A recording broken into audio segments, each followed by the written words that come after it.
Hello, puppies and kittens. Welcome to another episode of Blasphemers Bible. And before we begin, let me alert everybody that we normally do the show on Saturday, and we didn't do the last Saturday because of Snake Appreciation Day, which I am obliged. You know, it's a religious holiday that I often have to attend.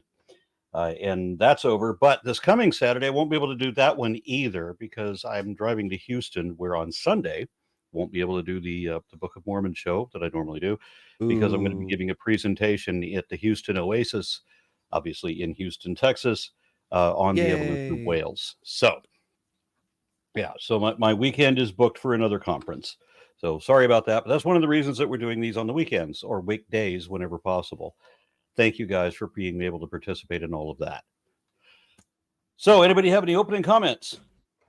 I mean, aside from just continuing the spies story, I do want to point out that while you're talking, since you were the only person that was seen on stream, it just sounded like Ember was making weird background noises, which is very funny to me. So... I mean, it's on brand for me. Hey, that's very you. Did we say Happy Autumn yet? The equinox was on the 23rd, but I'm not sure if we mentioned it on Sunday. No, I don't think so. Happy Autumn. Happy autumn to all. Happy pumpkin spice season. And a reminder that in witchcraft, cinnamon, cloves, and ginger were frequently used to ward off evil. So the next time someone tells you that they don't like pumpkin spice, those are the prime ingredients. Maybe they're trying to tell you something. Mm-hmm. I don't know. I'm having some trouble with the whole autumn thing because it's 93 degrees right now.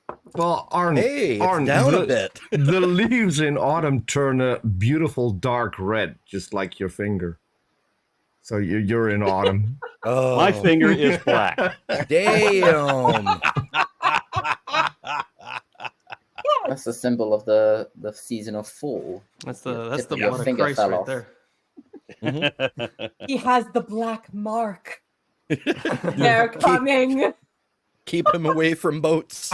Shouldn't you have the mark of the beast on your forehead instead? Oh wait, it's also on your hand, right? Mm-hmm. Yeah. It's supposed to be on your right hand and your forehead. Yeah. Well, and lefty. You did it wrong. I have a lot of stuff, like because we're gonna get to that part very shortly on Atheist Sunday School, and I wrote out like this huge post about it on Facebook just because. I mean, no one read it because they don't care, but I have a whole thing planned out for that one, so I'm very excited to get to it. Okay. Well, in my left hand, I have, of course, black fingers, and in my right hand, I have a black lager. So let's get started. Hell yeah. So who's reading today? Yeah, I can start us. Okay. Thank you, Andrew. You got yourself that modulator, that God voice, because that was pretty dope. Yeah, turn on my God voice. Read up to 25. That night, all the members of the community raised their voices and wept aloud. All the Israelites grumbled against Moses and Aaron. I fucked it up the other way. And the whole assembly said to them, if only we had died in Egypt or in the wilderness. Why is the Lord bringing us to this land only to let us fall by the sword? Our wives and children will be taken as plunder. Wouldn't it be better for us to go back to Egypt? And they said to each other, we should choose a leader and go back to Egypt. Then Moses and Aaron fell down in front of the whole Israelite assembly gathered there. Joshua, son of Nun, and Caleb, son of Jephthah, who were among those who had explored the land, tore their clothes, and said to the entire Israelite assembly, the land we passed through and explored is exceedingly good. If the Lord is pleased with us, he will lead us into that land, a land flowing with milk and honey, and will give it to us. Only do not rebel against the Lord, and do not be afraid of the people of the land, because we will devour them. Their protection is gone, but the Lord is with us. Do not be afraid of them.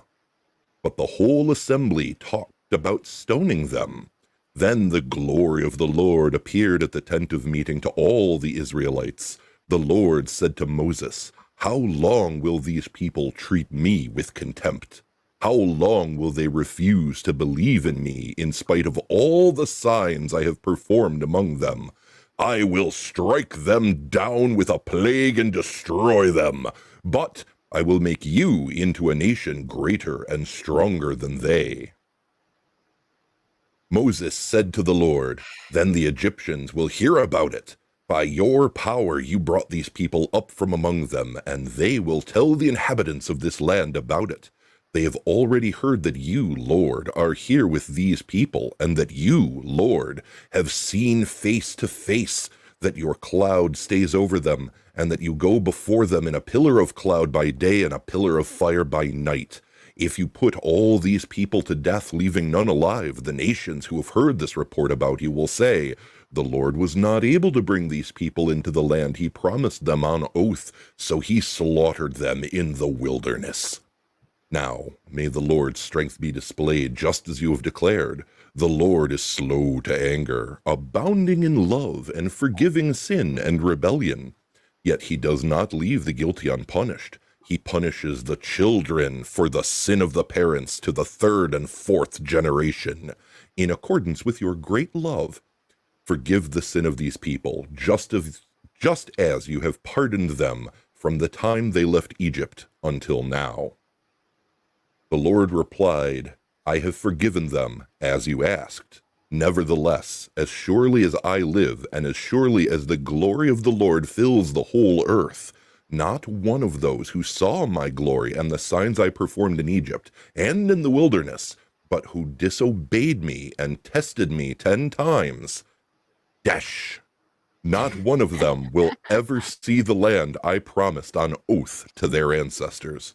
No one who has treated me with contempt will ever see it. Because my servant Caleb has a different spirit and follows me wholeheartedly, I will bring him into the land he went to, and his descendants will inherit it. Since the Amalekites and the Canaanites are living in the valleys, turn back tomorrow and set out toward the desert along the route to the Red Sea." The Lord said to Moses It's Oh. okay. Yeah, we finished. Okay. Okay. Anybody so- else noticing the slightly narcissistic version of Slightly.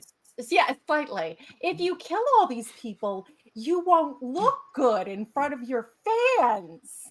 I mean, really, isn't the most important thing that you look powerful? And Yeah, the Lord is also- slow to anger, but a completely unjustified sack of shit who punishes the children for the slow to sins of the anger. parents. Yeah, Yeah. slower than a bullet. Ridiculous. Yeah. Now, one of the big things that I actually wanted to note about this this chapter was notice how 3 times they're talking about how much, or they mention how much they want to go back to Egypt. It'd be better if we died in Egypt, right? So if you take a brief look through the book of Jeremiah, or even some passages in Isaiah, I believe, there is a lot. There's a lot of talk or a lot of polemics against people who want to go back to Egypt or who want to seek help from Egypt. Like they want to get horses from Egypt, and the prophet's like, no, you shouldn't do that. No. So I would think that this falls into the same cultural milieu, into that same time period of when it was written, specifically because of those references. The people are accused of wanting to go back to Egypt, and then, oh my God, look, in these prophetic texts, they're specifically attacking people who want to go back to Egypt. And it's not like there were too many instances of an impetus for this kind of thing. So it's not like, something small. I would say that this is a decently sized marker that we can view for the time period of the writing here.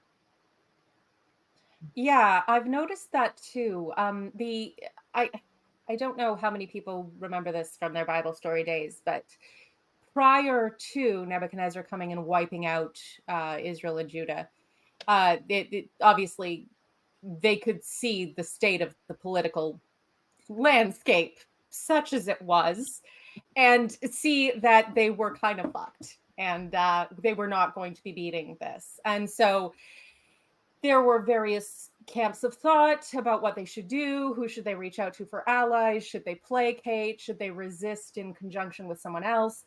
And several people wanted to either ally with Egypt or literally escape to Egypt. I believe it was. Do you remember, Lawrence, if it was Ezekiel or Jeremiah? Or no, it wasn't Ezekiel. Was it Jeremiah or I think it was Jeremiah who ended up going to Egypt and dying there, but they, in the narrative, they say that he was dragged there. He totally didn't want to go because all the true prophets spoke against going to Egypt. I'm trying to remember. One of the prophets died in Egypt. Yeah, I don't remember. But they like he was supposedly carried off by the people who wanted to run away to Egypt to get away from the Babylonians coming and smiting them all. But there was a contingent of people who wanted to do that. It was a big political debate. There was a lot of yelling and arguing over it, and a lot of prophecies from God telling you what to do, which just so happens to align with my political goals. But God said it, so you have to do it anyway. Now, I'm curious as to the motivation. Like, there's a number of possible reasons why they'd want to turn around and go back. Partly because they thought it was better in Egypt, partly because they're afraid of what's ahead, or partly because they're sick of Yahweh's bullshit. And which do you suppose it might be? Narrative-wise, narrative-wise, it does seem like they're just kind of like, oh, you know what, this Moses guy, he's making us work awful hard for this. So it might be that. What I find interesting is that this is a narrative that is, a long time before this was written. And it has this weird device where everyone that saw the miracles, all the adults that saw the glory of God, they all die before they come into the land. And that seems like a device that you would use to kind of excuse why the story as I'm telling it to you now, as written, is not a traditional thing, because we lost, your ancestors all died in the desert, and only the children who saw survived to continue. So absolutely no, like you're it, but totally why would you right. put it in? Why would you put it in this part? That's the thing. It's actually it makes a certain amount of sense when you consider Ingersoll always used to point out that the argument was made that the Jews were stubborn and stiff-necked because they were never impressed by the miracles that God performed at the actual time, which could, of course, suggest that maybe he's full of shit with his bragging and he didn't actually do any of that, and it wasn't nearly as impressive as he talks about it, and maybe that's why the people were not impressed at the time. But this is, again, as you rightly noticed, it very much comes off as an excuse. An excuse for conflicting accounts, an excuse for the behavior, an excuse for any kind of a catch-all that you need to be like, oh, well, it was just because, and again, so narcissistic, I didn't keep any of my promises to you and left you to die in the desert, and this is why it's your fault. Yeah, I mean, so something to his, like the his miracles were like, pick a card, any card? His miracles were a bunch of promises never fulfilled. He promised a health care plan that was going to be better than anything, and it never happened. He promised a wall that Mexico would pay for. No, wait, that's the other. No, this is the guy who promised that if you sprinkled bird blood on you, he would cure you of leprosy. Indeed. Yeah, I think it could be something to do with the separation of the generation who were in Egypt as slaves from the generation that kind of went into the land and being a more pure. They were never adults working as slaves in Egypt. They weren't on that low level. They want to make the Israelite society great again by going back to how things were when they were little and didn't have duties and responsibilities. Yeah, I think there is a tradition. There is a tradition that so there's a bit where God there's a story, I think I've said it before, where like God goes around and asks all the nations, will they accept the Bible? And then every nation finds one commandment that they disagree with, and the Jews are like, we will do and we will hear. And there's also a tradition that it was the children that said it. So religion does always point to the purity of children in their open-heartedness and gullibility and ease of being directed, which they find so terribly convenient. Why we have to indoctrinate them. it's No, it's a not virtue all to be like- religions. This one, for example, is primarily for adults. All right, I've got a couple of comments to read. This is Ahmad Sanan, I guess. Stupid question, but why is it called Numbers? Well, I've 42. explained this. I've explained this on Numbers 1. Basically, the Septuagint and Vulgate rendered it as numbers. In Hebrew, it's Bamidbar, which means in the wilderness. And it's basically paraphrasing the rabbinic title for this book, which is Chumash Pekudim, the fifth of the census, the book of the censuses. And basically, it's because of the censuses that appear in this book at the beginning. Yeah. At least. It does start with them. Yeah, I also like the apologetics book that comes after this. So there's a book of apologetics meant to explain all this, and it's just called Reasons. Then Minute So- Rice says, can we get Ember to use this modulator to say, no, I am your father?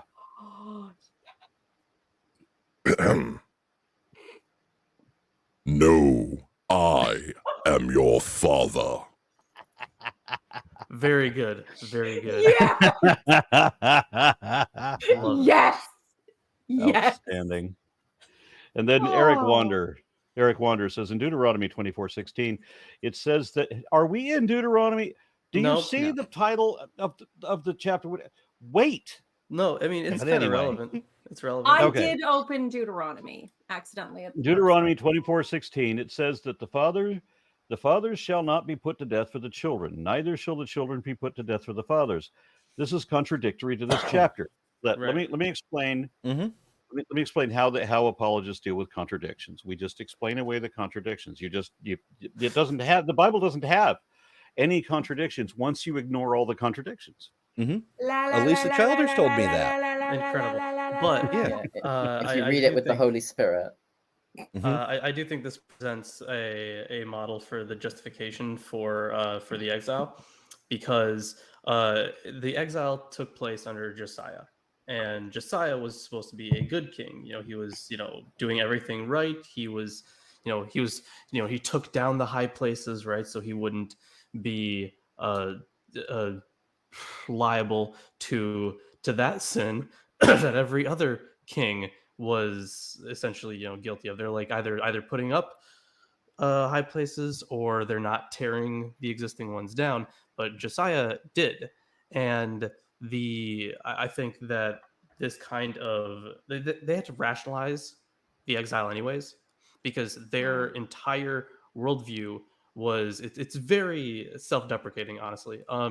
So it's like we deserve this. If we are not obedient, we deserve to be exiled. Like, God's love is only there as long as we worship and obey in the proper ways.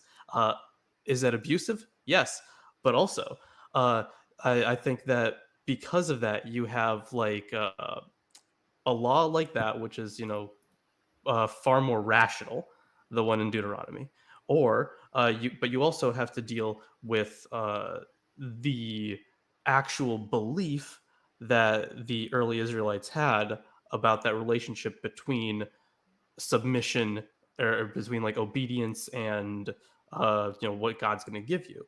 So in order to rationalize it, they were like, well, we're just like getting like the whatever's left over of the punishment. ancestral guilt. Yeah. Yeah, exactly. So No, that I absolutely. think would be the explanation for something like that. Yeah. And that's very clearly codified in the tale of Hezekiah, who was Josiah's grandfather. And they're like the only two kings that were good in Judah. And by good, we should be clear, we mean that they followed what the cult of Yahweh told them to do. And that's all it means. Doesn't mean anything else about their behavior was in any way virtuous. But during that, literally, there is some sort of there were several prophecies and interactions with the prophets during Hezekiah's day. But he said basically, because of this ancestral guilt that people have worshipped other gods in the high places and blah, blah, blah, blah, blah, blah, blah, the people are going to be, thrown into exile. You can pretty much tell this was written later. However, because you have been so virtuous, it will not happen in your day. And Hezekiah said to God's prophet, the word you have spoken is good, because I may rule over these people and have responsibility for all their lives and the lives and livelihood of their children, but who cares as long as I don't have to personally be around to be fucked up. Virtue. Yay! Yay! And I believe Tomer has some commentaries. Oh, is this a new thing we're doing? No, but I wanted to see what happened.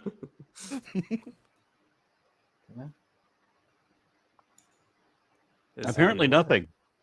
Yes, Oh. our Tomer is broken. Damn. Shall all we right. continue reading? Unless anyone has something else to say, yeah. Tomer? Well, let me just help along. I finished my commentary. But there's a couple of things that's interesting. Some of this stuff about like forgive them and God saying I forgive them is used in like the prayers for the Day of Atonement and fast days. Oh, did he jump out and come back? He Probably says his computer internet's issues. down. He'll probably be back in a second. Yeah. Yeah. Oh, okay. Okay. I actually had a 5-minute. We'll just have him do. do his half hour of Tomer vision when we get done with this chapter. Yeah, we can do the. All right. So where are we? What verse? I think so. We 26. just got done with 20. Yeah, 26. Yeah, that's where we're at. Okay, Dr. Doom, take it over.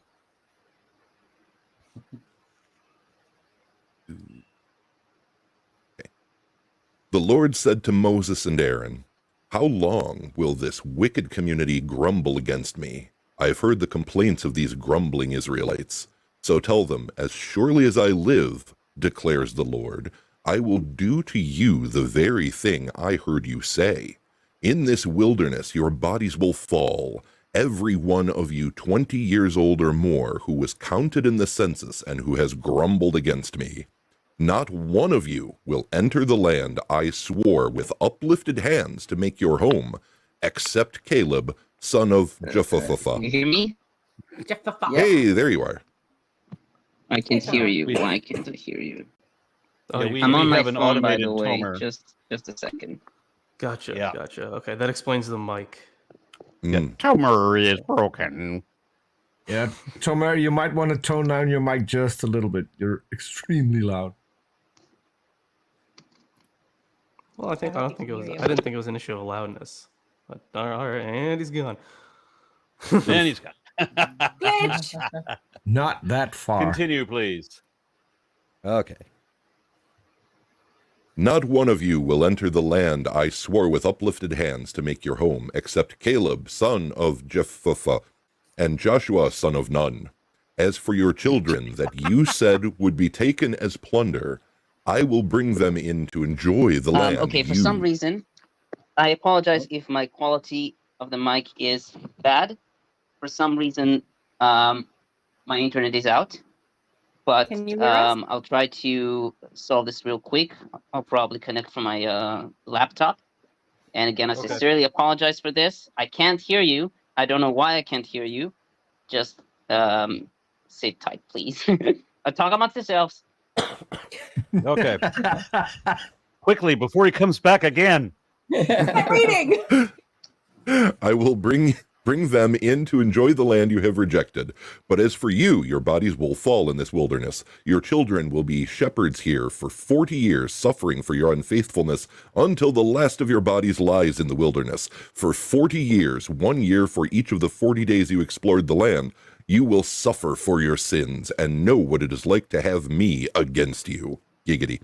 I, the Lord, have spoken, and I will surely do these things to this whole wicked community which has banded together against me. They will meet their end I'll in be this right back. wilderness. Here Does Tomer they not will realize- die. Does Tomer not realize that just because he can't hear us doesn't mean we can't hear us? I have no idea. I think mean, he's Text messages, boy. Oh, I can't. Now, what you were I missing get here, that. your voice is spectacular, but what you were missing Brilliant. here is the rage at which this petty, vindictive bitch is making threats against all these people. You didn't do what I said. You challenged my authority. That's the kind of little whiny guy we got going on here. What's that Oh, for meme sure. with Eric Cartman? Respect my authority.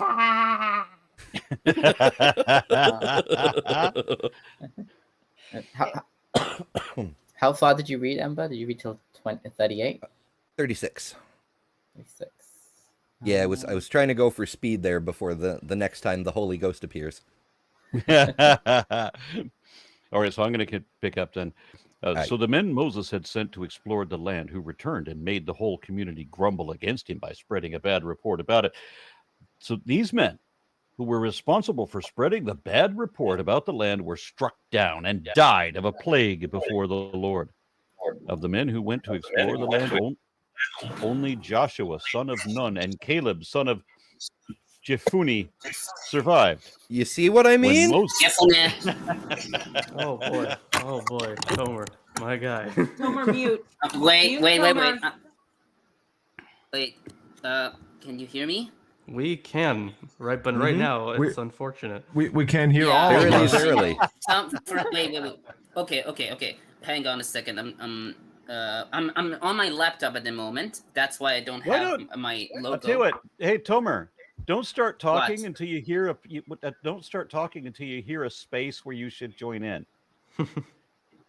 What? You've interrupted the Bible reading The 4 concept. times now. Just a second. I don't know why the internet started to die down for me here. Just let me prepare this. I promise this never happens to me. Yeah. Just I mute say yourself, that all the sweetie. time. It's okay, don't worry. I say that all the time. Yeah, sure. I hear they make pills for that. Yeah, of course. Finish up your chapter, please. Mute dear. Oh, can we? Why, thank you. Yeah. Of course. Keep going. I don't mind. When Moses reported this to all of the Israelites, they mourned bitterly. Early next morning, they set out for the highest point in the hill country, saying, "Now, if we are ready to go up to the land the Lord promised. Now are we ready to go up to the land the Lord promised? Surely we have sinned." But Moses said, "Why are you disobeying the Lord's command? This will not succeed. Do not go up, because the Lord is not with you. You will be defeated by your enemies. This aggression will not stand, man. For the Amalekites and the Canaanites will face you there, because you have turned away from the Lord. He will not be with you, Okay, and you will fall by the sword." What now? Yeah, I think he said his internet was back. And then he vanished. And then he finished. Nevertheless, in their presumption, they went up toward the highest point in the hill country, though neither Moses nor the ark of the covenant, nor the ark of the Lord's covenant moved from the camp. Then the Amalekites and the Canaanites who lived in the hill country came down and attacked them and beat them down all the way to Hormah. Yay. Came down and beat them down. Yeah. Okay. I joined right when you ended. Good. So, I apologize. For some reason, the internet As is decided tradition. to die on me. So, yeah. So now it's back. Thankfully, I hope that it won't do this again. Okay. So do you anybody have any has- commentary? Yes, I do. Unfortunately for you, I do. So, Five factors. yeah. Verse I'm 1. shocked. So, interestingly, in verse 1, the Samaritan text has a variation of Deuteronomy 1, verses 27 to 33 before this verse. What does it say? Actually, I didn't really want to say because it's quite long, but Oh, just okay. found it interesting to note. Verse 4, we should choose a leader. In Hebrew, it's nitna rosh, literally set the head. The reading of choosing a leader is found in the early translations, followed by Rashi, Bechosho, and Ashley. Milgrom writes that the term natan rosh, set the head, may be equivalent to natan lev, set the heart, or set the mind, or decide, like seen in Ecclesiastes 1, verses 13 to 17, verse 13 and 17, and Nehemiah 9:29. Levine writes that the reading of turning about or heading back makes the most logical sense, and it conforms with the immediate context. Licht renders it, we should organize.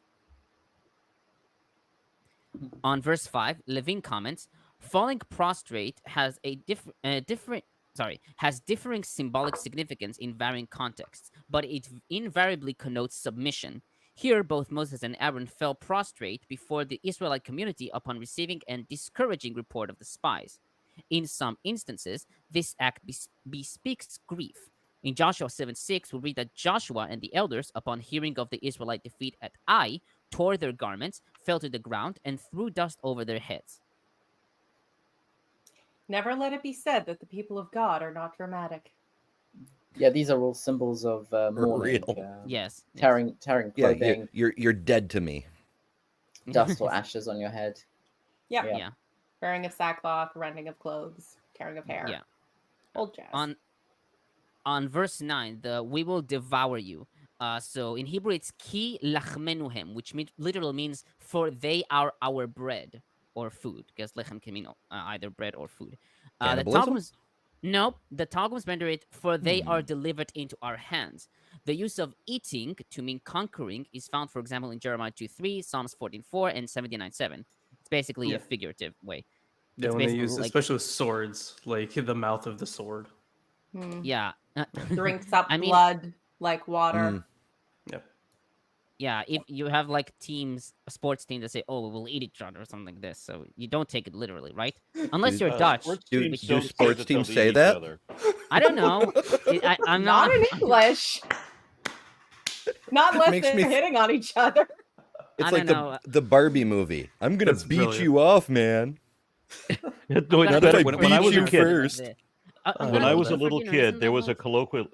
When I was a little kid, there was a colloquialism that if you could beat somebody, you could defeat somebody. The word you would use to say that is that you could lick them. I've Yep. heard that. Yep. I've read My that. dad Isn't- can lick your dad. The people Giggity. said that. Yeah. Isn't that in like Huckleberry Finn or something? Or Yeah, the- Tom Sawyer, same Tom Sawyer. thing. Yeah. Yeah. Oh, wait, they're both Mark Twain, same universe. But yeah, totally. That's that era. Definitely had that phrase. I think it's also British to say it was to say May have been. like I think so. Of course, it's British. Okay. I mean, like all of English comes from us. That's So. why Aziraphale is British. Gayer than a tree full of monkeys and no clue. Okay, on this verse about protection, the Hebrew is tzilam, which means their shade or shadow. And Milgrom comments, Hebrew tzel, literally shade, is an appropriate term for those who live under a tropical sun, for example, in Isaiah 32:2. Others, like Ibn Ezra, say it refers to the shade cast by the shield. Some, like the Peshitta and Targums, render strength. However, the mention of the Lord indicates that shade is a metaphor for divine protection, attested elsewhere, for example, Psalms 91:1 and 12:15, and supported by the verb sur me'al, depart, used of divine withdrawal, as in 1 Samuel 28:15 and Judges 16:20. Some of the rabbis, in Exodus 21:5, Nachmanides and Abravanel, believe that this term is an allusion to the guardian angel appointed over each nation, a belief that has firm support in scripture, for example, Deuteronomy 32, verses 30 to 31.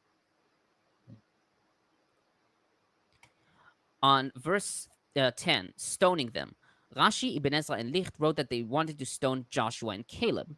And Ashley comments, John Wenham posits that the people's reaction here is a judicial reaction to what they perceive as false witness on the part of Joshua and Caleb. But 2 points tell against this explanation. First, it is doubtful that the words "do not rebel" in verse 9 in the Joseph may be taken as false witness. Second, although the Torah forbids false witness, seen in Exodus 20:16, 23:1, and Deuteronomy 5:20, the punishment for it is set forth only in Deuteronomy and is a talion, i.e., doing to the false witness what he had planned for the accused. Deuteronomy 19 verses 16 to 21. No punishment of stoning is set forth. Therefore, the reaction of the crowd here is more likely to be a reaction of anger than a perceived judicial sentence. Verse 12 about the plague. In Hebrew, it's dever. Ashley comments, this term may be defined as a divine judgment that may destroy either animal or human life, as in Exodus 9 verses 3 to 15. The term parallels the sword in Exodus 5:3 and Leviticus 26:25, as well as other curses, for example, Deuteronomy 28:21. In Exodus 9 verses 14 to 15, a pestilence is set over against the plagues, magefot, of Egypt. A pestilence is that which would have obliterated the Egyptians from the earth, as over against the plagues that left at least some alive. In the prophets, especially Jeremiah and Ezekiel, pestilence is commonly used in connection with the sword and famine to sum up the total experience of divine judgment. The definite article on dever here may point to pestilence as a general class with well-known characteristics, such as those which would be found in 11 verse 1 to 33 in this context. That's like a grab bag of punishment. It could be any of the things. Yes. So it's like Australia. All the That's punishments. cruel. I know, but let's face it, even before global warming destroyed all of our, ecological systems, it seemed like the smite button was just kind of resting over Australia, and every once in a while someone in heaven would sit on it. Okay. I will make you here in verse 12. Septuagint and Samaritan texts have the addition, and your father's house, to include Aaron and the priesthood among the survivors. Yes. Verse Like a Klingon insult, isn't it? I will crush your spleen and your father's house. Takes physical strength to crush a house and a spleen, but okay. Verses 13 to 16, Levine comments, these verses, which string out a series of related ideas somewhat repetitively, are difficult to interpret and present problems of style and syntax. They are best explained as follows. The Egyptians will report to the Canaanites that God had liberated the Israelites from Egypt with great acts of might. Now, if God puts the Israelites to death in the wilderness, those nations will conclude that God lacked the power to bring the people he had liberated to the promised land, and for that reason had allowed them to perish in the wilderness. Right. So the cure for not looking bad by killing them all in the wilderness is to drag them around the wilderness for 40 years and let them die naturally. Verse 15, leaving none alive. In Hebrew, it's ke'ish echad, which literally means adds one man. This rendition is found in the earlier translations and adopted by KJV, Licht, and Ashley. But Levine renders it to the last person. Verse 17, strength, Hebrew koach. While Vulgate, Peshitta, and Vaticanus Septuagint read strength, Alexandrinus Septuagint reads your hands. And Levine comments, the precise connotation of koach, normally strength or power, in this verse requires comment. The sense here is forbearance or restraint, namely the strength to restrain the use of destructive power. Moses appeals to God with some indirection, not to unleash his wrath against his people.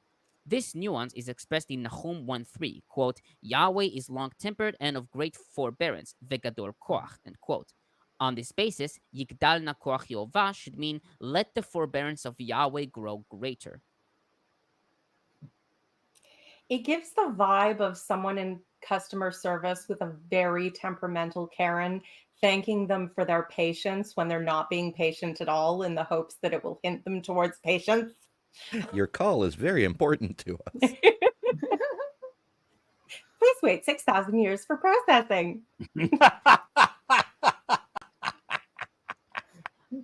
Verse 18, Milgrom comments, a comparison with the full formula of God's attribution in Exodus 34 verses 67 reveals the following omissions. 1, a God compassionate and gracious. 2, and faithfulness. 3, extending kindness to the 1,000th generation. 4, and sin. 5, children's children.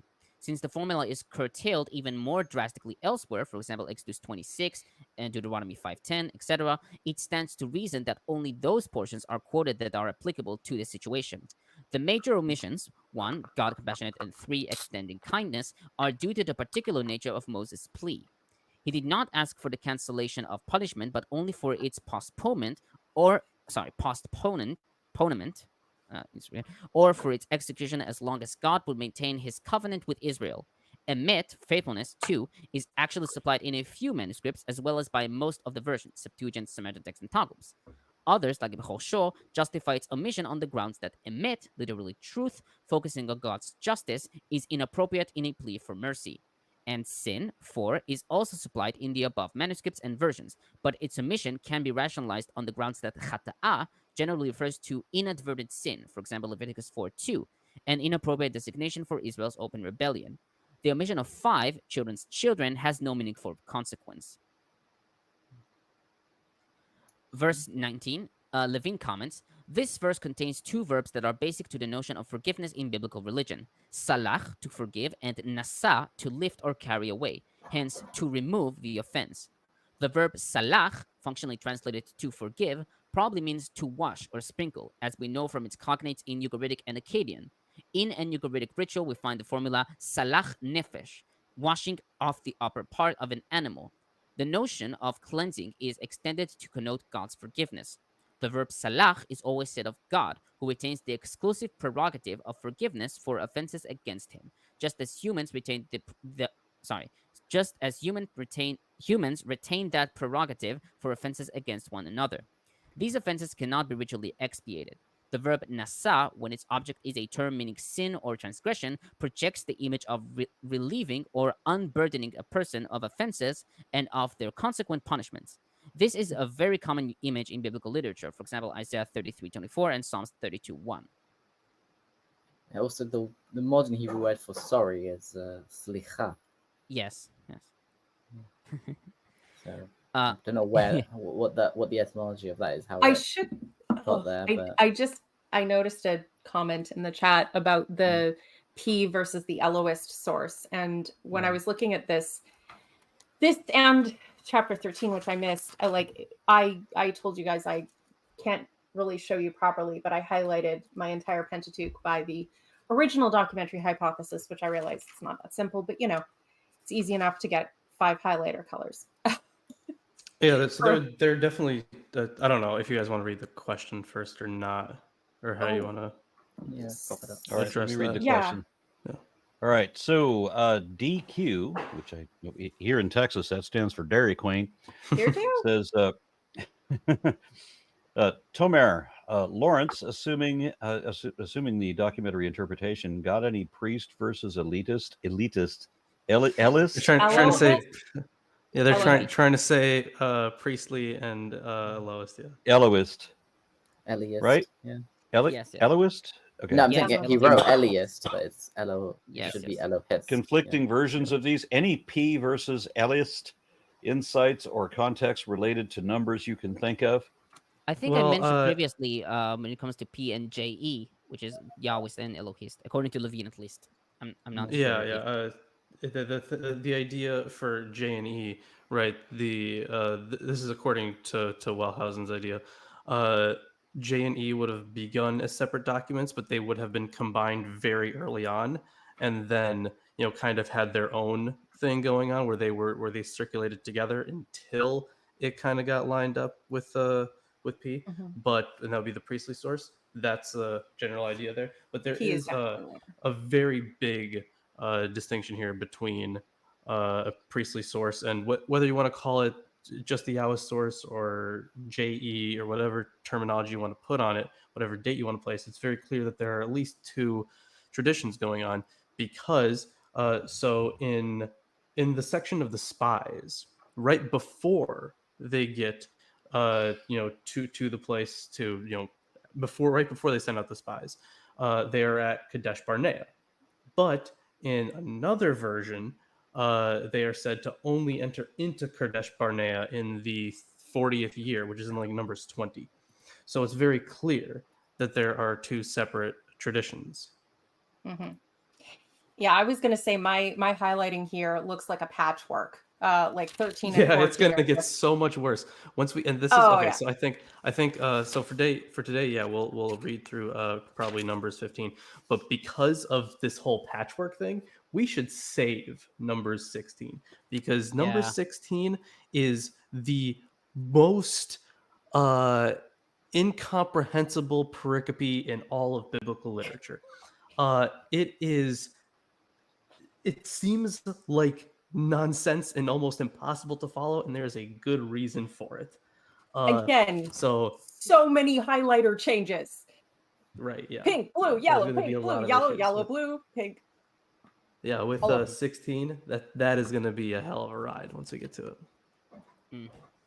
I'll continue my commentary. Verse 20: the glory of the Lord fills the whole earth. In the Hebrew for fills here is vayimale.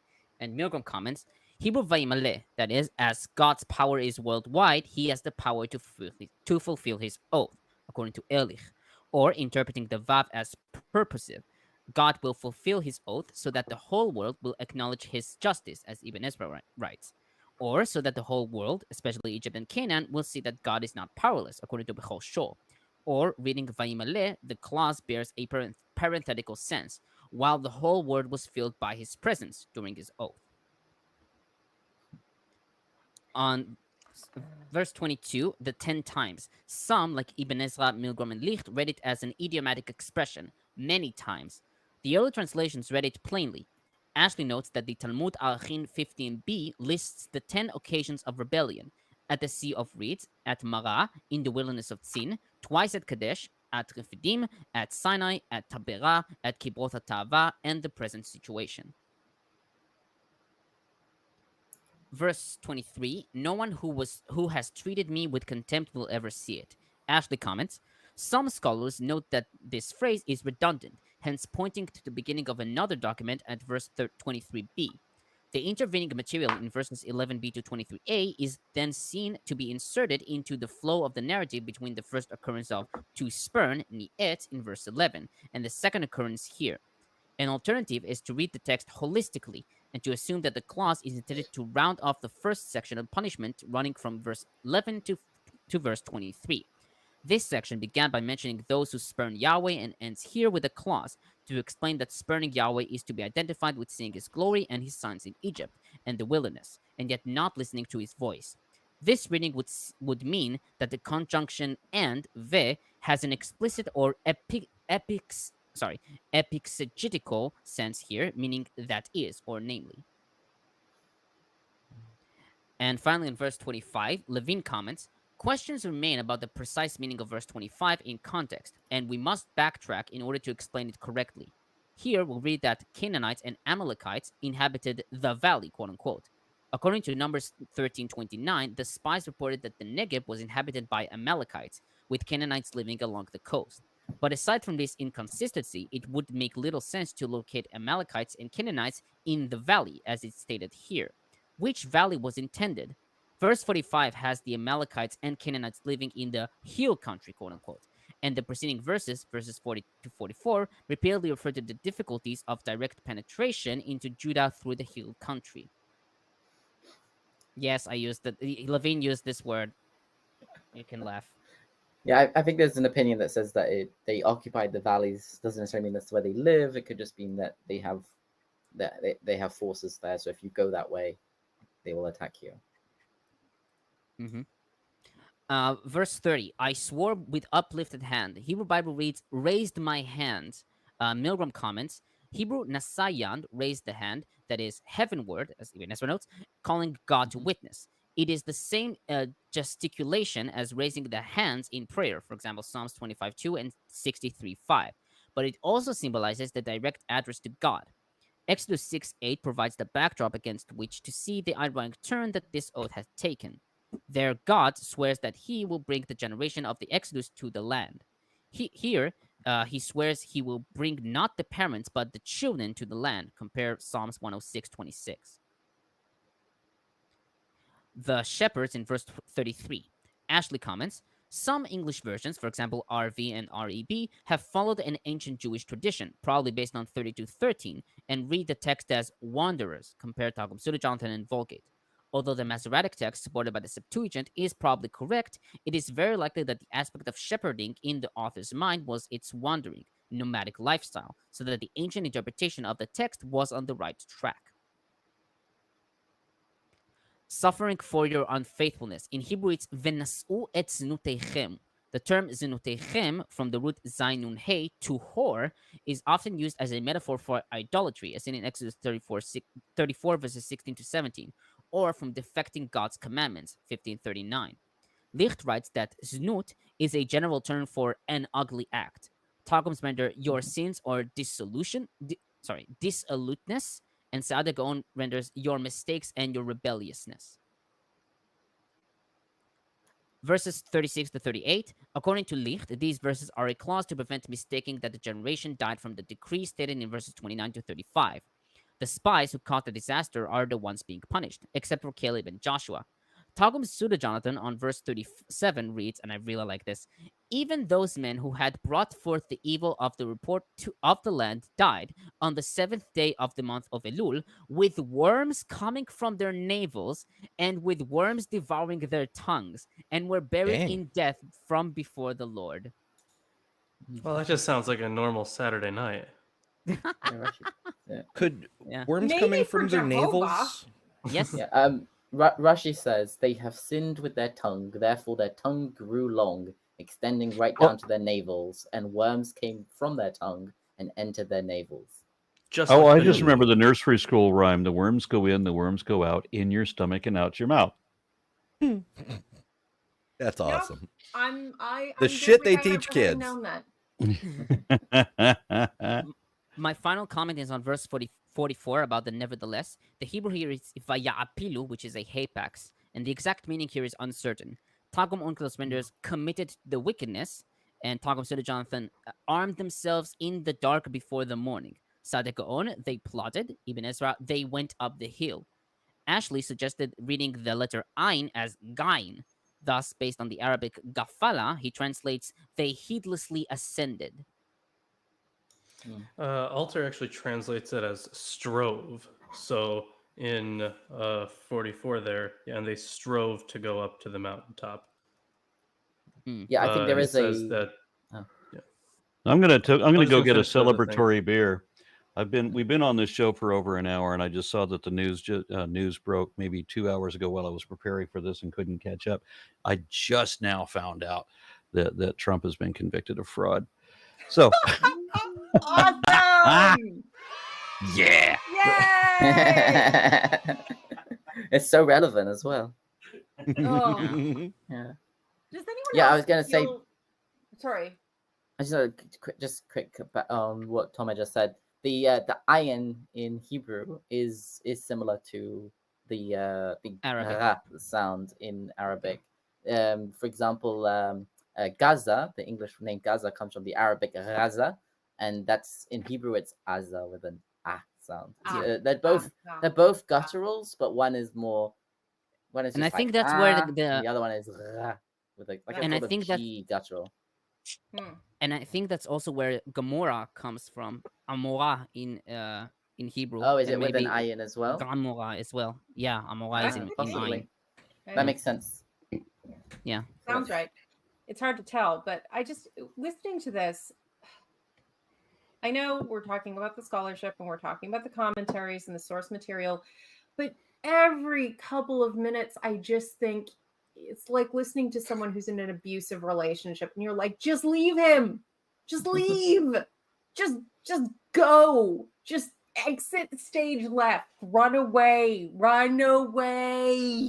Some of them did, and they went to America. They were the Jaredites. Nudge. Was it the Good thing Jaredites they who were brought like the their- ones who left early? Jebusites or No, in the Book of No. Mormon, is it the Yeah, Jaredites yeah. the ones who left like the earliest? I don't know. Aaron?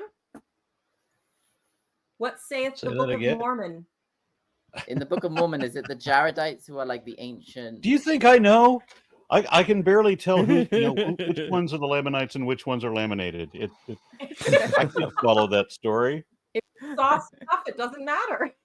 But Gazalem sent me a thing today that showed that how the Lamanites were forced to surrender their weapons, and he sent me this animation, which is really funny. The animation when they surrender their weapons, one of them is a cannon.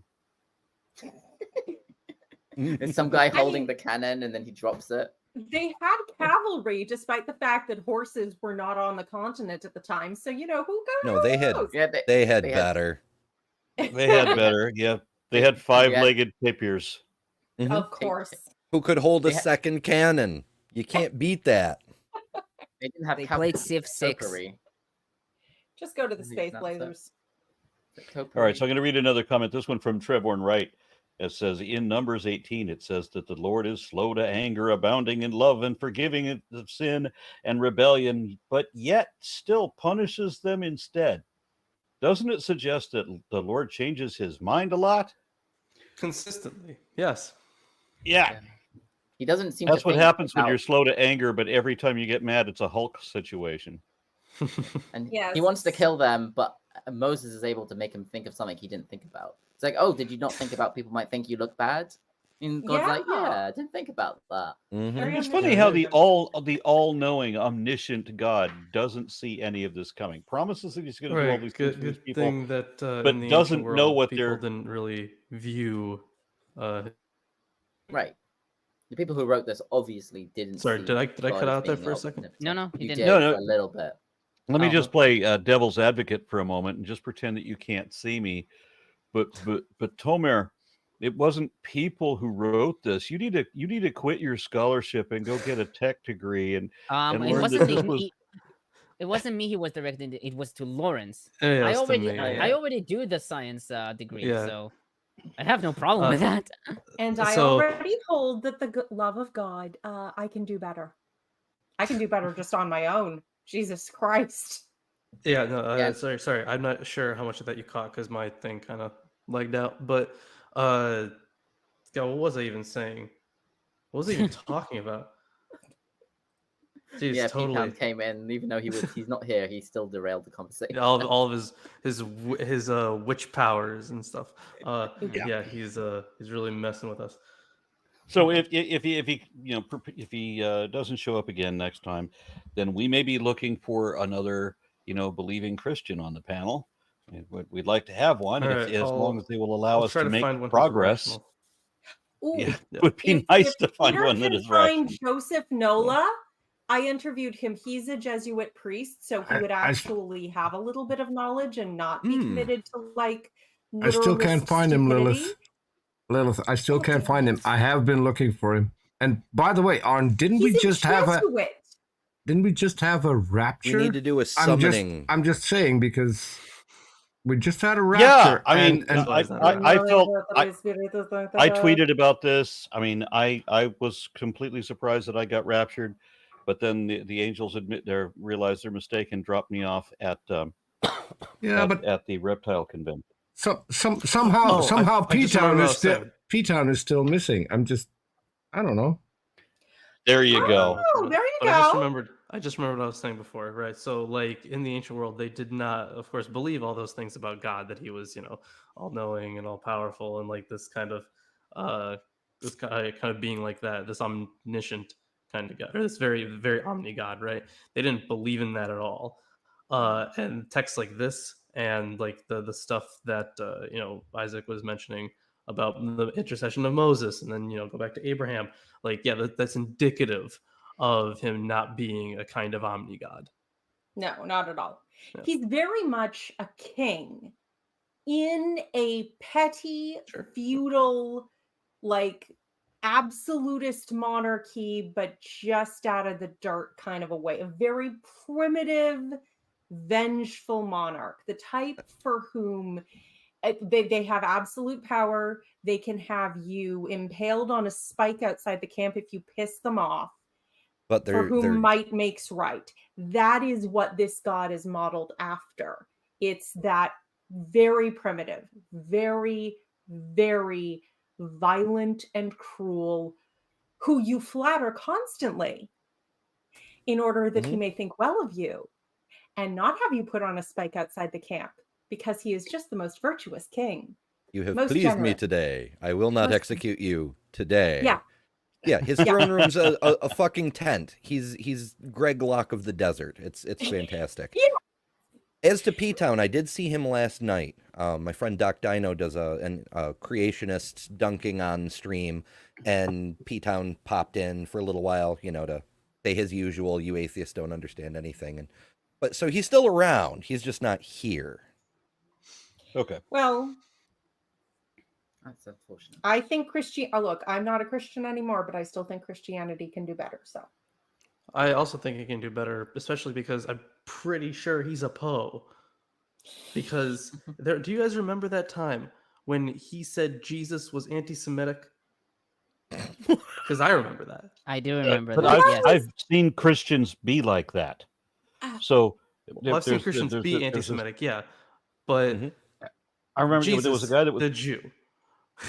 yeah. Yes. Yeah. So I mean, this guy was to telling me be that when fair, he was there were in- To be fair, there were Jews who were anti-Semitic, so it doesn't. And he contradict. did say, to Hitler? follow me, you must hate everyone. You must hate your mother, you must hate your father, you must hate your friends, you must hate your siblings and your children and even Yep. yourself if you're to follow me. So nobody hated the Jews Self-hating. more than Jesus did.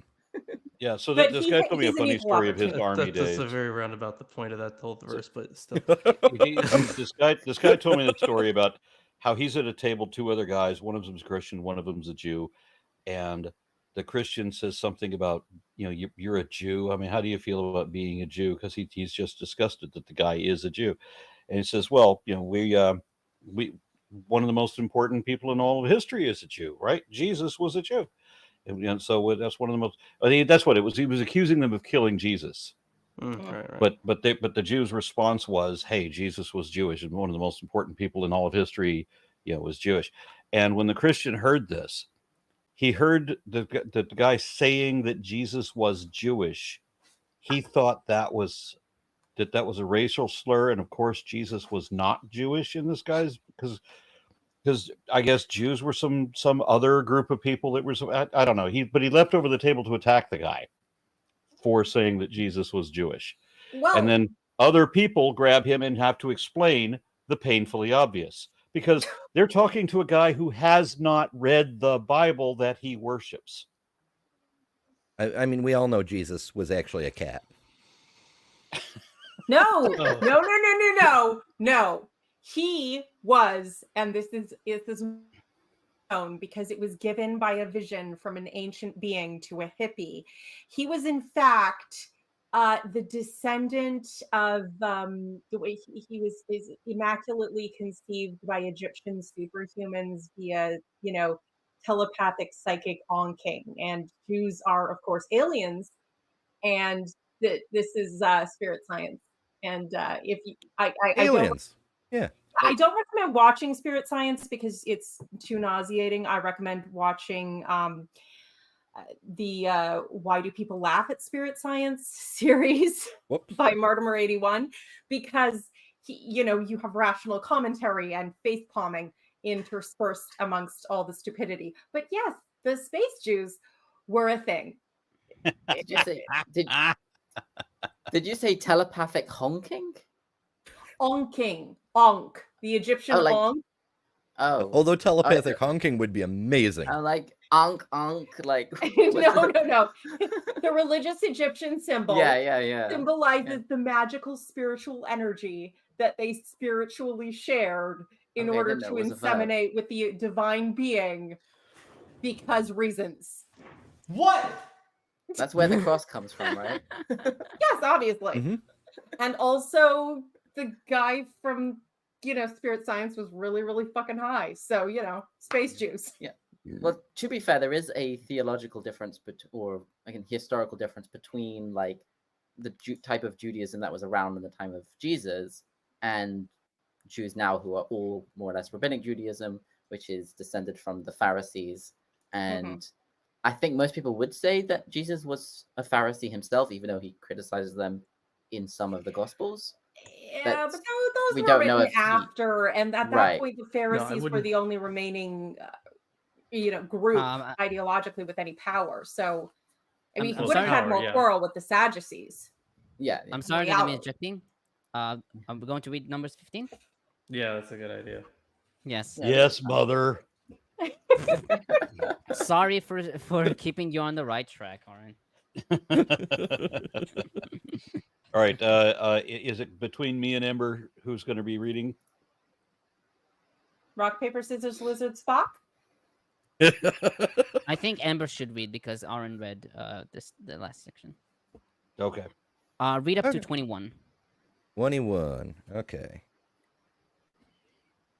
The Lord said to Moses, "Speak to the Israelites and say to them, after you enter the land I am giving you as a home, and you present to the Lord food offerings from the herd or the flock, as an aroma pleasing to the Lord, whether burnt offerings or sacrifices for special vows or free will offerings or festival offerings, then the person who brings an offering shall present to the Lord a grain offering of 1/10 of an ephah of the finest flour mixed with 1/4 of hin of olive oil. With each lamb for the burnt offering or sacrifice, prepare 1/4 of a hin of wine as a drink offering.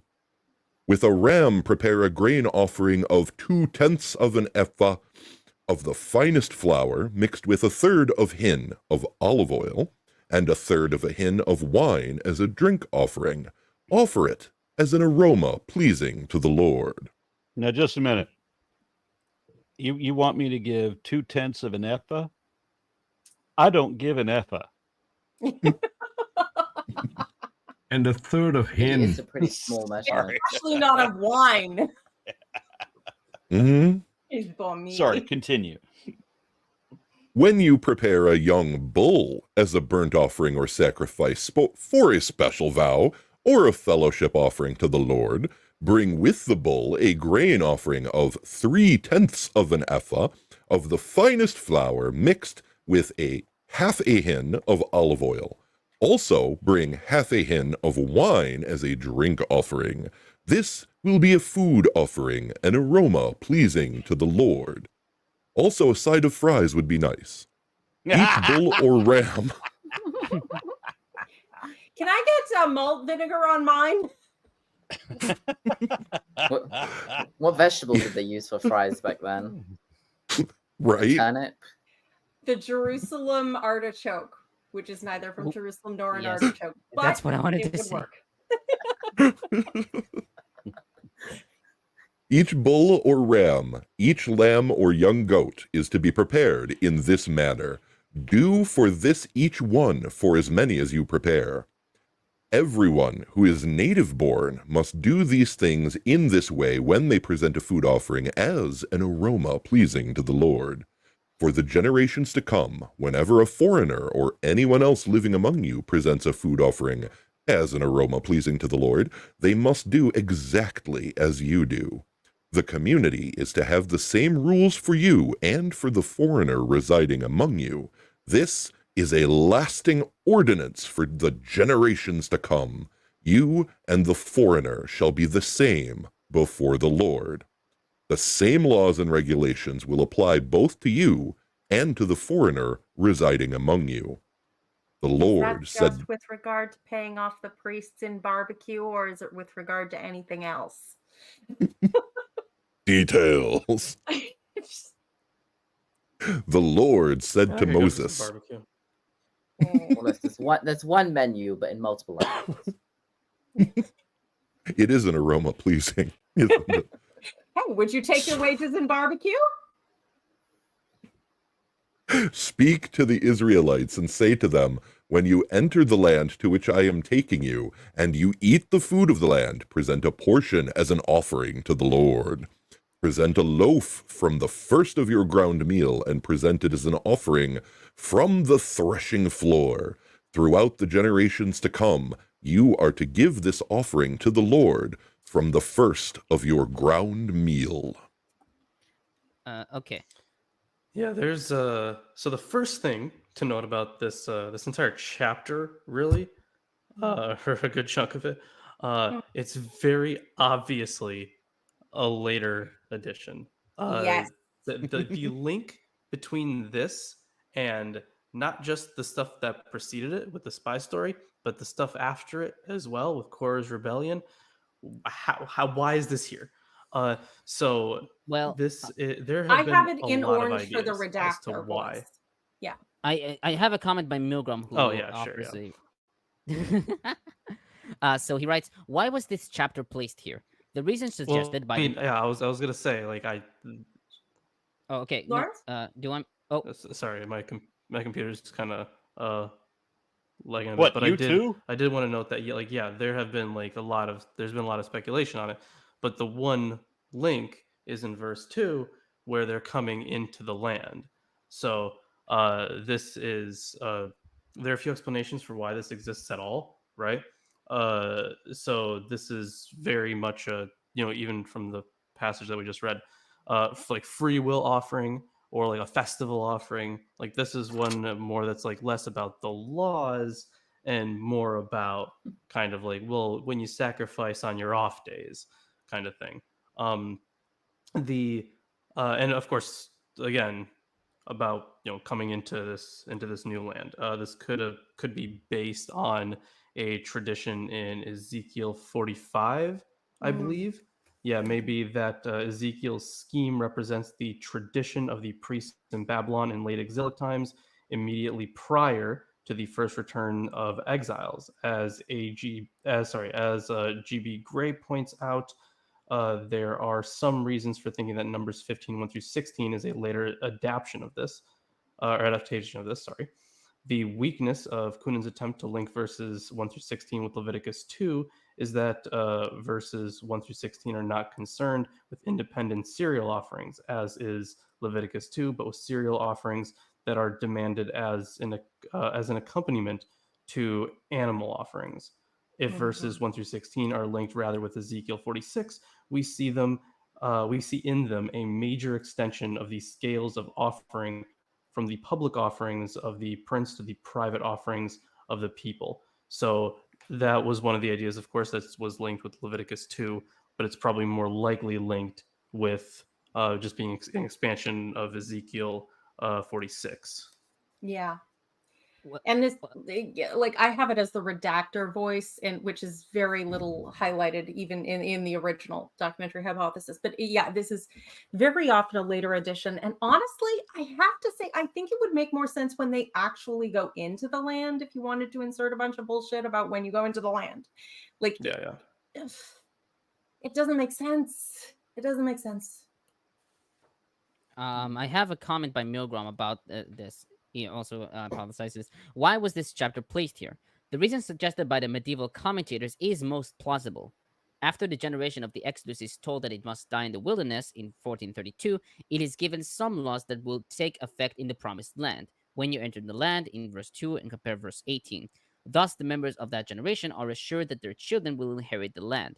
It is also possible that during the long sojourn at Kadesh, the people began to engage in agriculture and in other phases of settled life, thus requiring new legal and cultic provisions. Another reason may be the emphasis on the equality of the Gael with the native born, verses 14 to 16, 26, and 29, which would explain why the celebrated Gael, Caleb, was awarded choice territory in the promised land. Wait, Caleb was a Ger? Yes. Oh, when did we? I don't remember reading anything about that. What is a gap? So over here, the translation we just read it's called them stranger, but in like rabbinic Judaism, they normally traditionally translate it as a convert, more or less. A convert is called a ger. It literally means stranger, but it means someone who is born outside and chooses to join the community. Okay. Yeah. So not a goy, but yeah. Okay, yeah. Or someone from the goyim who like converts. Is adopted by the community. That's kind of what a convert is. Oh, okay. Yeah, and that's why all of these laws apply to both the native born and the convert, proselyte, whatever the word is very important. Like you must treat them the same as a native born. Mm-hmm. Yeah. Okay, I'll start my commentary. Verse 2, after you enter the land, so Levine comments, the formula when you arrive at the land, which I'm granting to you, and variations of the same are well known. For example, Exodus 12:25 and Leviticus 14:34. This formula expresses the future orientation of priestly historiography, whose literary setting is in the period prior to the Israelite settlement of Canaan. Usage of the verb natan, to give or grant, signifies the basis of Israel's claim to the land. God had granted it to the Israelite people under the terms of the covenant relationship. The formulation is casuistic and predictive, which represents one of the functions of the particle ki, when, as, compare Exodus 21:2 verses 2 and 33 and Leviticus 1:2. Verse 5, a drink offering. Milgrom comments, the wine libation as an ancillary offering is of great antiquity. It was practiced in Mesopotamia among the Hittites and in Ugarit. The ancient Greeks too accompanied the well-being sacrifice called thusia with a wine libation. In the second temple, the wine Libation. libation. Okay. In the second temple, the wine libation marked the climax of the service. For example, Sirach 50 verses 14 to 21, end quote. According to Mishnah Sukkah 4:9, the wine was placed in perforated bowls atop the altar, where it would drain into the ground underneath. Josephus in Antiquities 394 writes that the wine was poured upon the altar, and Sirach 50:15 tells that the wine was poured at the foot of the altar.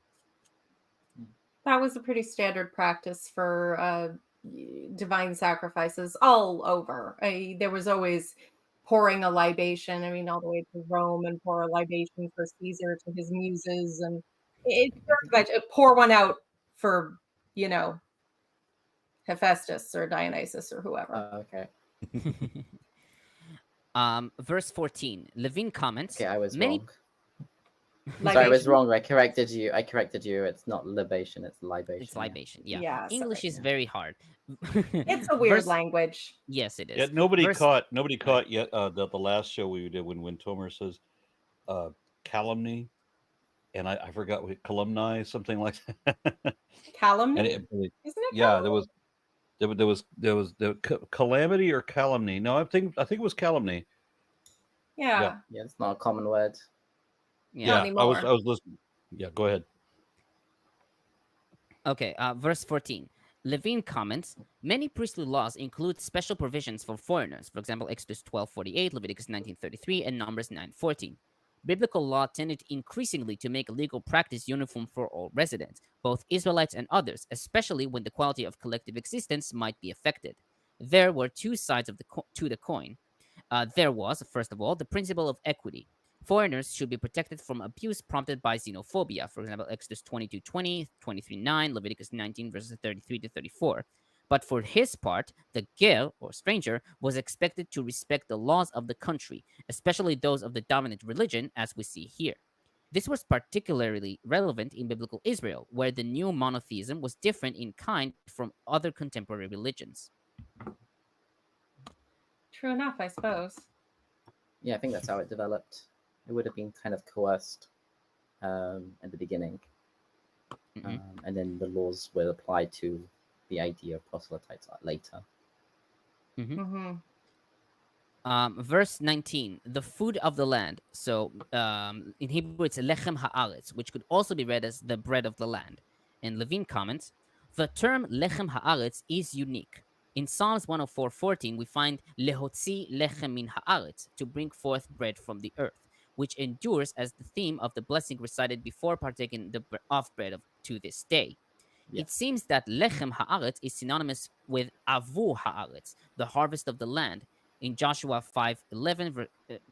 In Joshua 5 verses 11 to 12, where we actually find the same syntax, be'achelam mi avu haaretz, when they ate of the harvest of the land. The point is that the donation is to be set aside before one partakes of prepared food, more precisely before baking the bread.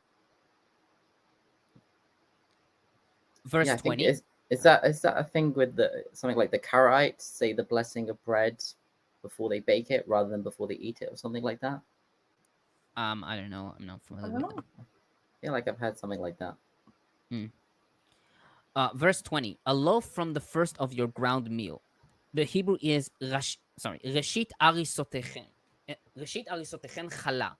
The word Arisotechem is derived from Arisa, and its meaning is uncertain. The Septuagint renders dough. The Beshita and Targums render kneading trough. I believe I read it correctly. Trough. Levine trough. Yeah, trough. That one's a dumb one. Yes. Yeah, It's it's not your English. fault, Tomer. English is fucked up that way. Yes. Was Yeah, it I something like remember. Sorry, There's go like ahead. 9 words in English that end in OUGH, and there's 5 different ways of pronouncing it. There's Yeah. off, Yes, exactly. Yeah. Mhm. off, So- you know, Oh, I yeah, remember out. I was through, reading. and yeah.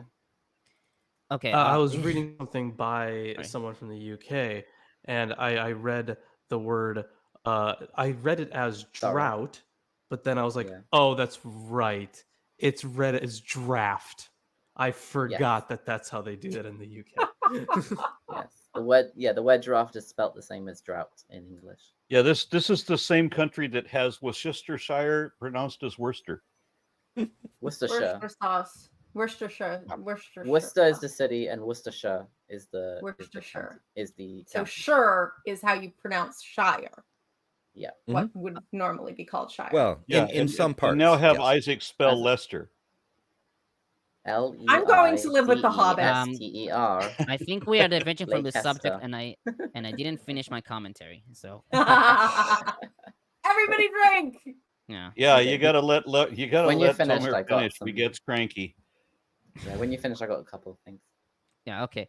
Levine notes that some take it as cognate to the Aramaic arsan and Akkadian arsanu, barley food. Ashley and Licht read dough, while Milgrom and Levine read kneading trough. The word challah is generally used to describe the shape of the loaf, probably round, according to Rashi, Ibn Ezra, and Levine. And an offering from the threshing floor, in Hebrew it's terumat goren. Ashley comments, the phrase gift of the threshing floor occurs only here in the Bible. The meaning of goren is simply the flat place, usually outside the town gate, where grain was ground. In Numbers 18:27, the Levites' tithe to the priest is reckoned as if it were the grain of the threshing floor, ketagan min hagoren. Since the priests have no inheritance in the land, 1820, and since the Levites' inheritance is only the tithe, 1821, the Levites have no crops of their own to be offered to Yahweh for support of the priests. Nonetheless, quickly, what verse are you reading? Because I'm almost sure we didn't read from 20, 17. 21. Wait. I don't think we read No, past 20. 20. Yeah, but I don't think we read past 17. We No, did got read to past 17. 21. 21, yeah. Yeah, 21? Yes. Oh, okay. Yes, 22 yes, is next. Yes. Oh, I It's see. important that you make the distinction between past 17 to 21, because there's important times when you know the difference between 17 and 21. That is a fact. Yeah, I've heard. That's one of the reasons there's so many pastors in jail. Yeah. Okay, I'll continue. Nonetheless, the tithe of the tithe that they contributed to the priest is counted as if it were such an agricultural gift, 1827. The phrase Trumat Goren here probably indicates that this contribution is made from the produce of the threshing floor and counted as such as an agricultural gift. And that's it for this part of my commentary. Yay! Okay. So I just have a couple of things about like modern Jewish practice based on these things that we've just read. So I'll start from the beginning. So the thing with the libations. So as Lilith noted, it was a common practice in a lot of cultures, pagan cultures as well, to offer libations with different forms of worship. So in Jewish law, it is forbidden to drink or to use any wine that has been used for cultic practices. And therefore, any wine which is suitable for cultic practices is that has been held by a non-Jewish person, it is forbidden to drink for the most religious truth, because they might have had in mind that they might use it for idol worship. Yeah, because of that, like wine factories, they only in Israel at least, only religious Jews are allowed to make the wine. Because of Holy that. But that shit. only applies to good wine. Yeah, If you it's pasteurize kosher it, wine. it becomes unsuitable for libations, and therefore a lot of kosher wine that you will see is it's pasteurized. It's I can't remember what the Hebrew word is, but more or less they cook it to a certain temperature. Yeah, it's the same. Pistul. No, I'm saying there's a Hebrew word for that type of wine. Okay. Mefushal, it just means cooked. Yeah. Okay. Yeah. So kosher wine will always be this like low grade pasteurized wine, and if you want the highest quality wine, you have to like put it in a paper bag and make sure no one sees it or holds it. And like if someone is Jewish but not religious, they're not allowed to touch it either. So it's like it's one of the most. But if they're not religious, they're not going to be pouring one out for Dionysus. Like, well, not religious means like not Jewish. I might. Oh wow. Yeah. It's still Aaron reminds might me. pour. Aaron definitely is going to apostate. pour one out for Dionysus. How is it if I accidentally presented a Christian libation? I just want to know because I think Jewish people see Christianity as idol worship, so it would. okay, probably just count. it's one of my favorite stories of my mom. I think I've told this a couple times where she had a creche, with the nativity scene set up on one of the side tables, and I was visiting at Christmas as you do, and I was drinking wine and I put it down sort of in front of the creche, and Mom was like, "It's fine." I was like, "Just think of it as a drink offering for the baby Jesus." And my mom's like, "No. Give it to Mary. She's the one who needs it." I'm like, yes, she is. Oh. And then the second one, which is funny because like the wine is part of the holiday meal, and then there's always the bread, the challah. So why is it called challah? It's called challah because from this bit it talks about the offering, and so that offering is actually called the challah offering, and then so that kind of became the general word for the loaf that you take the offering from. And then the style, the braid style, I don't know where that comes from, but that's more of a European style of bread, and that was known as the challah because you use it for the holiday, like for the Sabbath meal. Yeah. But more or less, it's one of these like commandments that women kind of only women really do, except in like commercial practices. At home, the women will do the when they bake the bread, they will if they were to break their own bread, they will always take a small portion and kind of burn it up as a symbolic challah offering, and it's supposed to be like their special thing. Cool. So what verse did we get up to? 22. Yeah.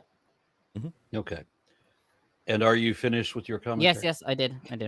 Don't worry. Ember, you or me? Either or. I'll let you do it. Go ahead. Now, if you as a community unintentionally fail to keep any How of do you these not commandments, talk like that all the time? It's a filter.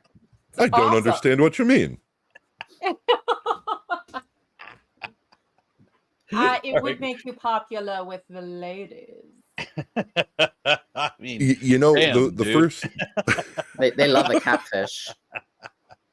the first time I got this out was on Amy Newman's channel. She was doing one of those open mics that she does, and as soon as I started, she was like, "Whoa!" Damn. I like Yeah. Amy Newman.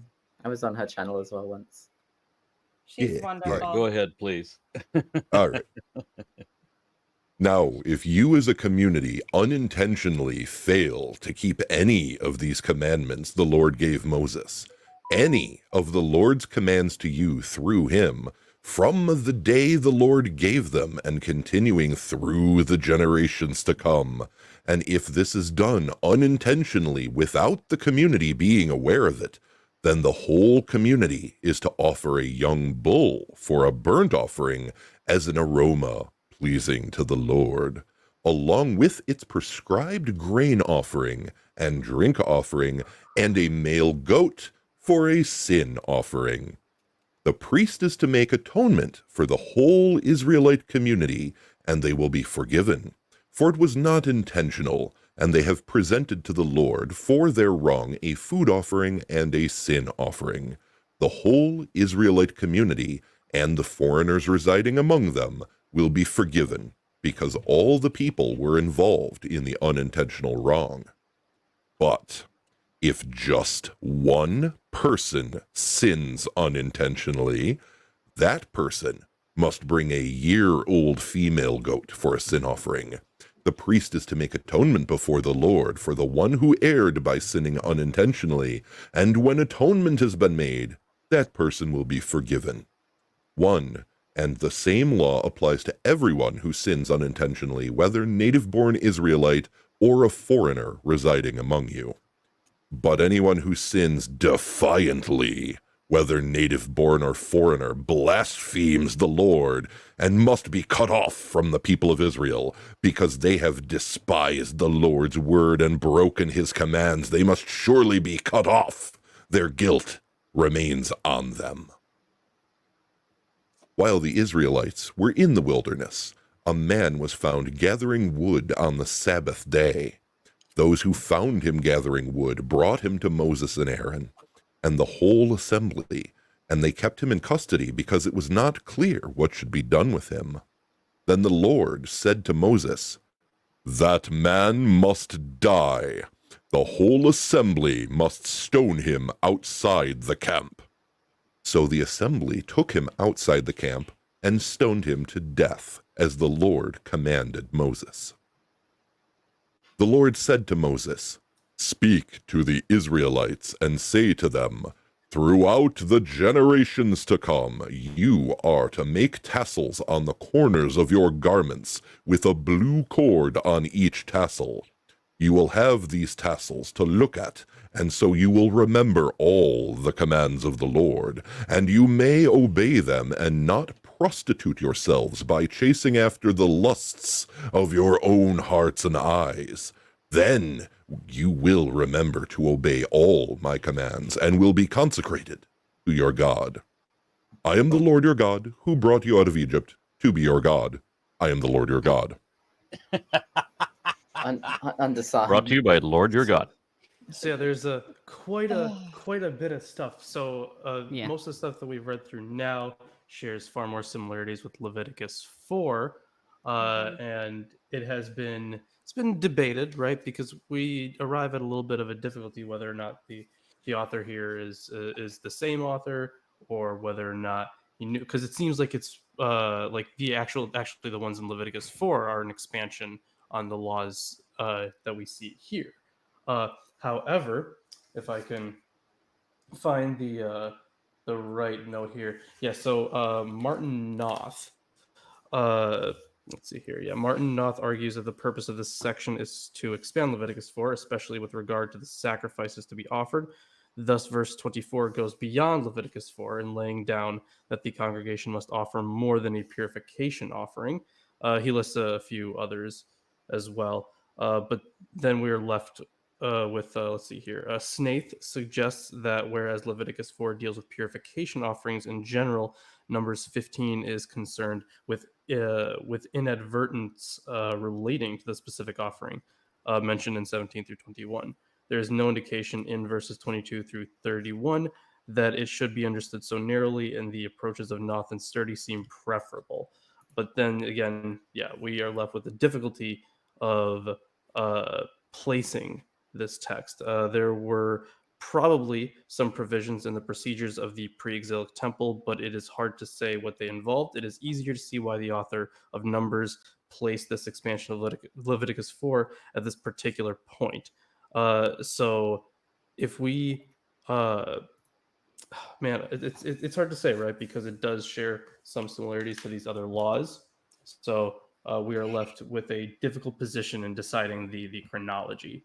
It's not clear because you're not trying to extrapolate a single person's motivation, but possibly a group of people's motivation, or someone who snuck in a part here because they didn't know where else to put it, or whatever else. It's unfortunately it's not terribly clear. Sometimes there's a very clear political motivation for why such and such a thing would have been inserted into such and such a place at such and such a time, and it can be very, very clear. And, you know, even during the boring bits, that exquisite voice work just helped me to forget that we were reading anything so horrible and muse upon the difference between "Forgive me, Father, I have sinned," and "Sorry, Daddy, I've been very bad."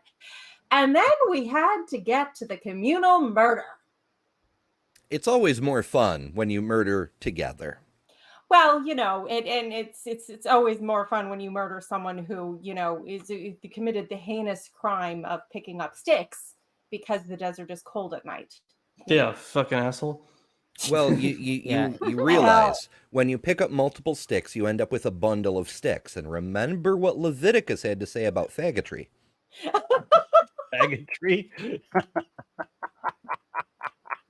I will note that I will note that Ashley writes, it is possible, if not probable, that Numbers 15, though its author/editor was aware of the tradition contained in Leviticus 4:5, is intentionally developing a different tradition that will speak in a different context than Leviticus. That's So possible. let me just Right, say, yeah. the law in the law of Moses was against faggotry, meaning the gathering of sticks. Sticks, S-T, not D. Okay, I get it now. Yeah, God likes on him that some though. tea. On that though, so it's probably indicative of probably at least 3 layers, right? So we have like this initial writing, and then, you know, probably at least of the story, the general story, the actual narrative portions, and then we have this interspersal of a law, and then a later redactor who was like, "Hey, I for some reason maybe only have access to numbers, and this seems like a good place to put it." I don't know. That might be another possibility, but that's just speculation. We're reduced to a certain I amount have- of speculation. Like, so let's be fair. There's justified speculation that we can at least, you know, from the text, this is a plausible reconstruction, but we don't have Aaron's time machine where we can just go back and sit and watch everything happen. So I have a comment on those on that section as well, but I'll get to that. go ahead. Should we do yeah, some chats and then? Yeah, do yeah. the Oh yes, commentary? yes. There's a couple of super chats we're missing or we haven't read. Okay. Or All right, so Something. we got Eric Wander, who says, is it okay to read the Torah horizontally like the Gospels? Specifically, the chapters or verses that are mentioned twice in different books, like this chapter with Leviticus 4 and 5? That's Yeah, we totally did- fine. Yeah. If you're yes. trying to do some comparative analysis or trying to figure out which one came first, or if there was influence on I have to. one or the other, or if they were by the same author, yeah, that's nothing wrong with reading it that way. Just All right. don't, you know, be an idiot about it. And then Eric there Wonder is- says, again, a different post says, because it was not clear what should be done with him. So this indicates that Numbers was written first and then Exodus, because in Exodus, the punishment is very clear for this sin, right? Well, I have a comment on the 34. Violating the Sabbath? Yeah. Yeah. I think it relates to it, but I'll get to that. Okay. Or wanted it to could say be something, guys? a relaxing of the law, right? So They weren't sure if picking up sticks was work. Remember, there's very specific rules about what qualifies as work. According to certain schools of thought, spitting on the ground could be considered work and get Well, you not killed just- if you did it on the Sabbath. But carrying things outside the home, that's right out there. Spilling No. other bodily fluids on the ground could also get you killed. Okay, so in order to properly blaspheme orgies this Sunday or Saturday? Yeah. Saturday. Okay. Yeah, it's interesting because gathering sticks is not considered a traditional main category. It's actually a subcategory. So in the Jewish tradition, there is like 39 what's called fathers of work or categories of work they're not explicitly said in the Bible, but there is a way that they learn out each one of them from the work done in the construction of the temple and stuff like that. And I think gathering sticks is just considered like it's grouped with like gathering wheat from a field or something like that. It's considered an agricultural sort of work. So it's interesting that the example in the Bible isn't actually like the traditional like main category. It's like one of the things that you learn out. It would be if the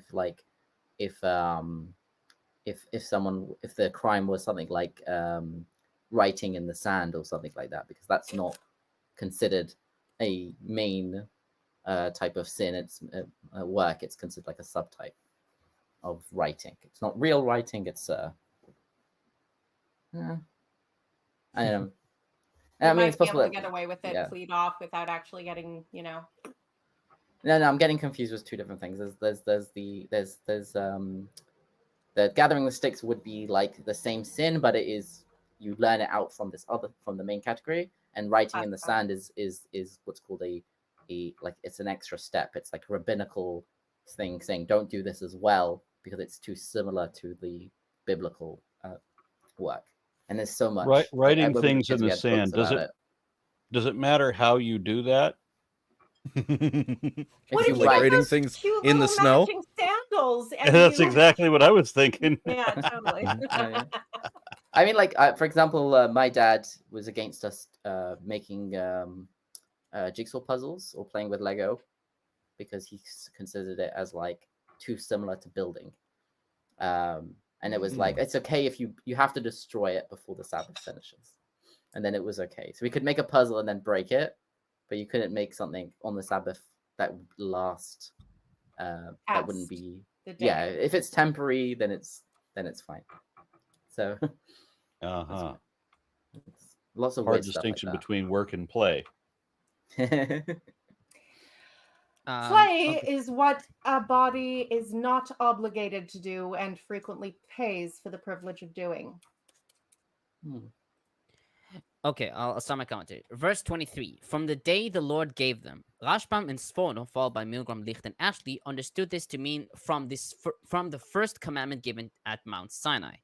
Milgrom wrote that the Hebrew min hayom asher tzivah Yehovah could also be read as from the day which the Lord commanded, i.e. from the day when they entered the land, and refers to the laws that are operative in the land, such as the lepers' houses, Leviticus 14:34, sabbatical and jubilee years, Leviticus 25:2, and so forth. He notes, however, that Luzzatto showed that the phrase probably refers to all the laws given from whatever day, i.e. given at any time. Verse 27, the female goat. Levine comments, verses 27 to 29 present the rules for an individual Israelite who is required to bring expiatory offerings. They parallel Leviticus 4:27 to 5:14 with the significant addition of grain offerings and libations. Here, the required sacrifice consists of a yearling she-goat, Ez, whereas in Leviticus 4:28 we read of Seirat Izim, a female goat. The difference is merely